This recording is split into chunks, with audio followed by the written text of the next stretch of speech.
салом мухлисони беҳтарин дастаи дунё. Дар Лигаи Чемпионҳо ҳолати Барселона хело хуб аст. Пеш аз муҳлат масъалаи ба плей-офф рухат гирифтан ҳал шудааст. Танҳо ҳамин мондааст ки бо касби зинаи якум боризаи худро идома медиҳанд ё ин ки касби дуюм. Бисёр муҳим аст ҳамчун дастаи якуми гурӯҳ ба плей-офф рухат гирифтани Барселона то ин ки бо дастаҳои Бавария ва Ливерпул рӯбарӯ наоянд. Рӯйхати бозингарон дар бозии даври панҷум бо дастаи ФЕРЕНСВАРОШ маълум гардид. Чӣ қадр ки гуфтем масъалаи рухат ҳал шудааст. Аз ин хотир Роналд КУМАН бозингарони ҷавонро ба Венгрия мебарад. Пеш аз номбар кардани ҳайати футболбозон ҳаминро гуфтанӣ ҳастам ки Месси дар ин бозӣ иштирок намекунад. дӯстон, мехоҳам хотиррасон кунам ки сарпарасти видеои мо ширкати Adin-XBet мебошад. дар он ҷамъ вақт коэффициентҳои баланд ва бонусҳои гуногун шуморо интизор аст. барои боз ҳам ҷолибтар гузарондани бозиҳо, махсусан бозии Барселона, ба ссилкаи комментария БУДА дароед ва бо промокоди барстратеҷӣ регистратсия кунед ва дар аввалин ставкаи кардаатон соҳиби $100 гардед. Аммо донед ки он ҷо ҷои пулкоркунӣ ҳамавақта нест. Бозӣ кунед, вале удат накунед. Барселона дар чунин бозиҳо васфадор аст ки бе футболбозони калидиба мисли дарвозабон Тер Штеген, капитан Месси ва Филиппе Каутино ғалаба намояд. Лекин футболбози бразилӣ ба истироҳат ниёз надошт. баъд аз ҷароҳат бояд ӯ зудтар ба ҳолати аввалаш баргардад. мухлисони Барселона хоҳиши онро доранд ки дар чунин бозиҳо ҳарчи бештар ҷавонон ба майдон бароянд. Ояндаи Барселона дар дасти онҳо аст. баъд аз чанд сол академияи клуб насли хуби тарбиятгирандагони худро ба дастаи якум тақдим кард. Имрӯз имкон доранд ки 4 нафар бозингари ояндадор Пуч, Педри, Тринкау ва Фирпо аз дақиқаҳои аввал бозиро шурӯъ намоянд.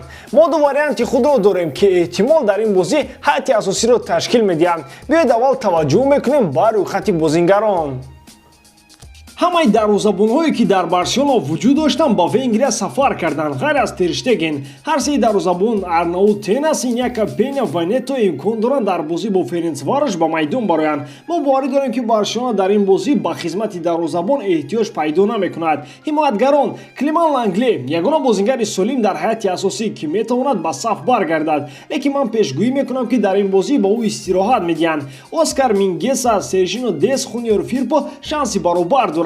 Нимуҳофизатгарон Бускетс, Аления, Конрад, Матеус, Пианиш, Педри, Пуч, Тринкау, Де Йонг ва Дембеле. ҳамлагарон бошанд Гризман ва Брейтвейт, ҷуфти беҳтарин бозингарони хатти пеш дар тамоми Испания.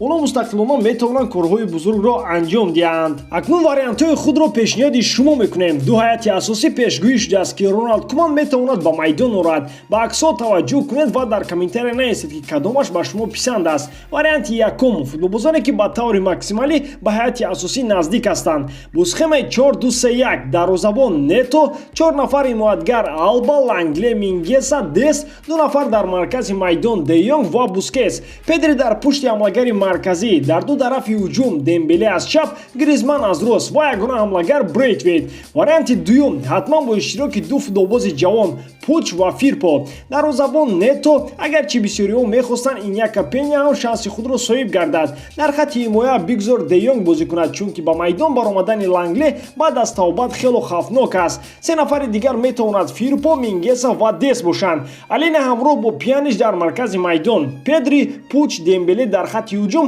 ва ягона форвард Тринкау. агар ин ду ҳайят ба шумо писанд нест, метавонед варианти худро дар комментария нависед. акнун ба суханони Роналд КУМАН таваҷҷӯҳ мекунем. пеш аз бозӣ тренери Барселона ба саволҳои гуногун посух гуфт. мавзӯи асосии ҳолати варзишии Барселона буд ки дар чанд бозии охир натиҷаи хуб нишон медиҳад. ҳамчунин ӯ ба футболбозон алоҳида истода гузашт, махсусан Гризман ва Брейтвейт боварии ӯро сазовор шуданд.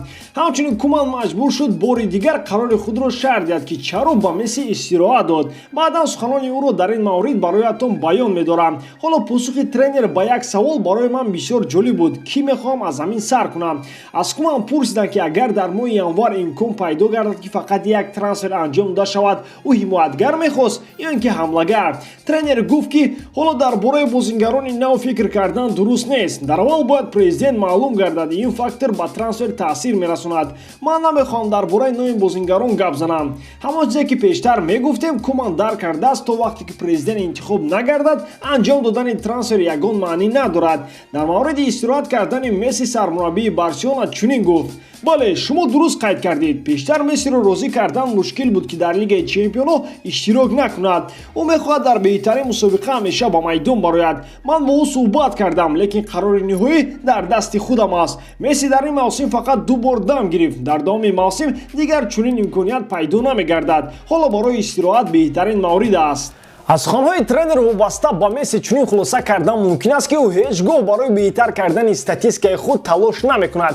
баъзе футболбозон дар чунин бозиҳои осон кӯшиш мекунанд ки ҳарчи бештар гол зананд. агар чунин накунанд, онҳоро ба ягон дастаи шанхай шунхай мефурӯшанд. Месси бошад вақтҳои охири стили бозиашро дигар кардааст. ӯ мисли Иньеста рафти бозиро контрол мекунад бе задани гол ва анҷом додани ассист. ғалабаи даста барои Месси муҳимтар аз статистикаи шахсияш аст. дар мавриди интизориҳо аз ин бозӣ ҳаминро гуфтанӣ ҳастам ки иштироки ҷавонон ва ғалабаи боваринок мақсади асосӣ мебошад. ба ҳамин тамом дӯстон, боварӣ дорам ки эҷодкории ман ба шумо писанд меояд. барои ҳамин барои меҳнатҳои мо лайки худро дареғ надоред ва ҳамеша Барселонаро дӯст доред. бо шумо буд Муҳаммад Гаиров. хай дар паноҳи Аллоҳ.